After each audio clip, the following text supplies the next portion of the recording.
Welcome to Assembly Update. I'm Assemblyman Mike Spano, representing the people of the city of Yonkers and certainly Westchester County.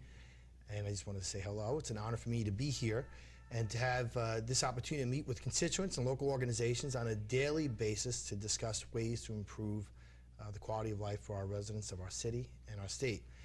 One local organization that continues to make a significant progress in improving the lives of so many people in our communities is the Westchester Disabled on the Move. Some people call you WDOM. And today I'm joined by Mel Tamsin, who is the Executive Director of the Westchester Disabled on the Move. And I just want to say welcome to the show. It's a pleasure to be here, Assemblyman. Thank you. Well, for those of you who are not familiar with the organization, can you do me a favor and just tell us what is Westchester Disabled on the Move and what are some of the services and the programs that your organization offers our community? Sure. Mike, Westchester Disabled on the Move is an independent living center, which is a non-residential advocacy center for people with disabilities. We help people get benefits they need, help them find housing, basically get what they need to live independently within the community. Most of our staff are people with disabilities as well as our board of directors, so it's kind of a peer assistance organization. People are able to blend their professional knowledge along with their own personal knowledge about what it takes to be independent and get over the barriers that people with disabilities face in the community. So we have a number of different programs. Like I said, we assist people to get benefits, to understand how they can work and keep certain benefits. We work on getting kids in high school with disabilities to be able to get transitioned to the adult life, work, or further education. We do a lot of different things, but most importantly, I think the whole concept of independent living.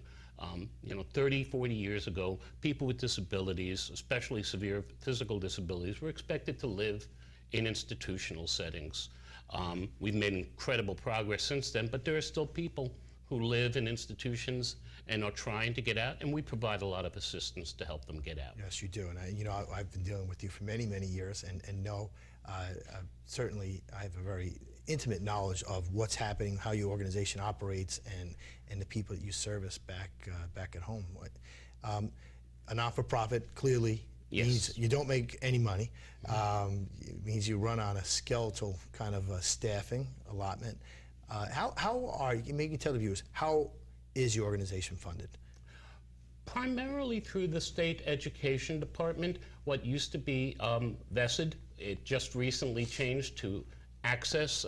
Don't expect me to remember exactly what Access stands for, but it's connected to vocational rehabilitation. The 38 centers for independent living in New York State, many of them get funds from the New York State Education Department, but we also get some funds through community development block grants from the city of Yonkers, United Way, we get some money, and we also do some fundraising independently. So, mostly state agencies, but also some local. And we'll get back to the budget issue in a second. But what I'd like to do is just real quick, just recently we recognized the 20th anniversary of the passage of the Americans with Disabilities Act. Can you explain to the viewers the impact this law has had on people with disabilities and where disability rights still has to go? We've come a long way in the last 20 years. Most government offices are now physically accessible. If a person with a disability, be they blind or deaf, or have a mobility impairment, are able to access the same services in most cases that the temporarily able-bodied population are able to access. One of the main things we've done in the last actually 5-6 years or so is to equalize access to voting for people with disabilities. There have been many different decisions, but we worked really actively in New York, in Westchester County, to make sure that the majority, if not all, of the polling places were physically accessible and people with disabilities could vote independently. For so many years, people with disabilities would vote absentee ballot, and unfortunately, sometimes absentee ballots don't have the same import as the regular voting on the machine, and we're really happy that people with disabilities can vote. So that's one of the many changes. More restaurants that people can eat at, more stores, more responsibilities on the part of businesses to provide access and reasonable accommodations to people with disabilities. More residential opportunities. But we have a long way to go, only because, people with disabilities, most of them unfortunately aren't fixed incomes.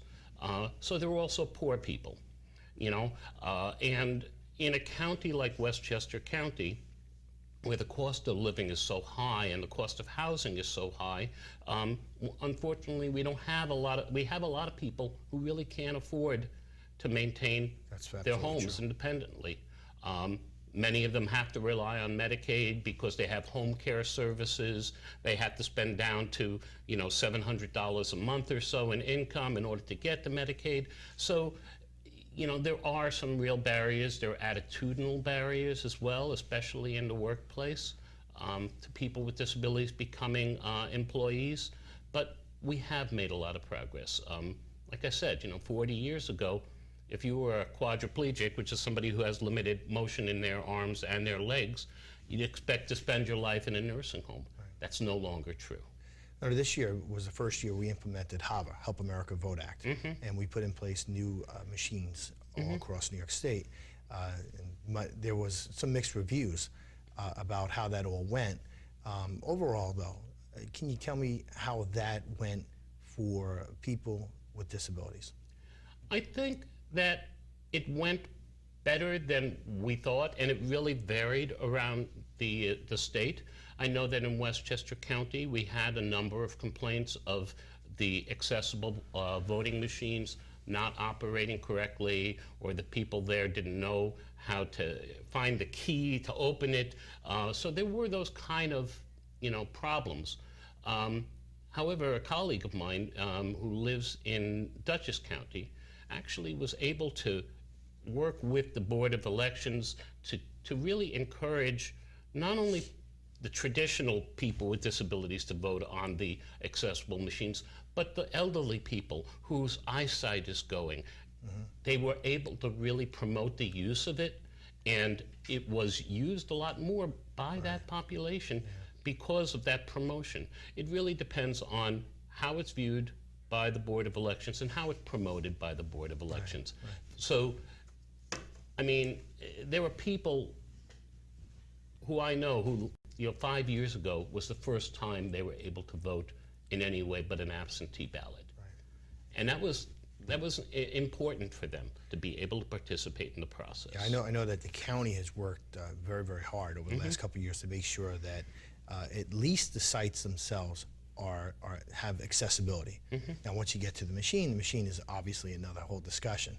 What I think personally, I would have much rather had a DRE. I think that the machine, that it was a flat screen TV, and that if you had a different language, just hit a different button. If you had a disability, you could just hit a button, it'll expand it, reduce it. It also had a drape around it. I thought that was a much better choice than the optic scan, but that was not the winner of the day. The optic scan was the winner of the day, and that's what we're dealing with. That's what our law is. I agree with you. I think that the DRE machines are more adaptable, more in tune with technology, but there's so much fear and paranoia about the security of the vote that it just wasn't meant to be at this point.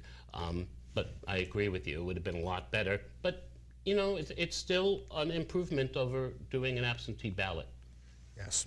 One of the most important issues that we face this year, obviously, will be the significant impact on people with disabilities in this whole Medicaid reform and redesign committee. The governor's Medicaid relief redesign team has been holding hearings all across New York State and has released a preliminary list of suggestions for, quote unquote, reducing the cost of the program. What possible reform measures do you see as having the greatest impact on people with disabilities?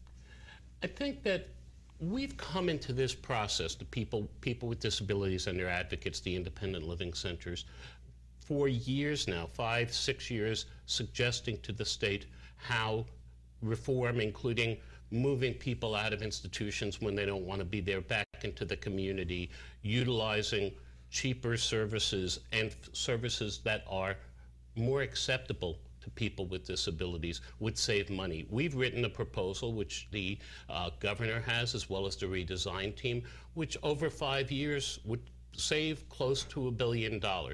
So we come in with our ideas. What our fear is that whenever they want to cut Medicaid, they look at the services that are growing fastest, and personal care, which is home care at home, that only really Medicaid pays for. Medicare, not going to pay for it for you in most cases. If you have the need for hands-on care every day, you have to rely on Medicaid. Often you have to spend down from your income down to about $780. And we're always worried because I've seen it. I've been around for 25 years doing this. So capping hours of home care, which would be discriminatory against people with the more severe disabilities, putting people into some form of managed care without giving them some power within that to work with the managed care provider. We really have come up with our own ideas and have offered them to the governor. We offered them to the previous governor. And you know, the package includes the idea of, like I said, getting people out of institutions who want to leave institutions. And if only 10% were able to get out of institutions, I think we'd save about $300 million, we estimate. We are also talking about utilizing something that's called consumer-directed personal care services, which allows people to choose their own attendants and manage them and hire them and fire them, which we have found to be administratively less expensive. I know that the governor has talked a lot about, 60 cents on the dollar goes to administrative costs. It's incredibly cheaper when with some of these consumer-directed personal assistance agencies, where probably good 90% of the fee goes to the direct care worker. So those are the kind of things, and there are, in healthcare reform, federal healthcare reform. Right. Lastly, there's also some opportunities to work with the feds to do new programs, new waiver programs, where the federal government would increase their share of the Medicaid payment. All of those things would save money. Well, I think that's the key phrase this year. It seems to be, we have a $10 billion deficit. There is going to be some cost savings because there is no really other option. But what we want to make sure, and I think that our viewers need to know this, is that there are going to be areas of this budget, and certainly in the area of healthcare, that we have to be very careful that we're not taking the people who need the most services and kind of balancing the budget on their backs. Exactly. And I think but that only happens if we're quiet. And so this budget will move. There'll be some change in this budget. And I think overall we're going to see cuts. This budget will move, but it will only move if the advocates get up and speak loudly. So hopefully they'll do that. I know you will do that. That's why you're here. Yes. And I want to say, certainly, I just want to say thank you to the people of Yonkers in Westchester County for watching the show, and thank Mel for coming on. My pleasure, Mike. Good to see you. Thank you.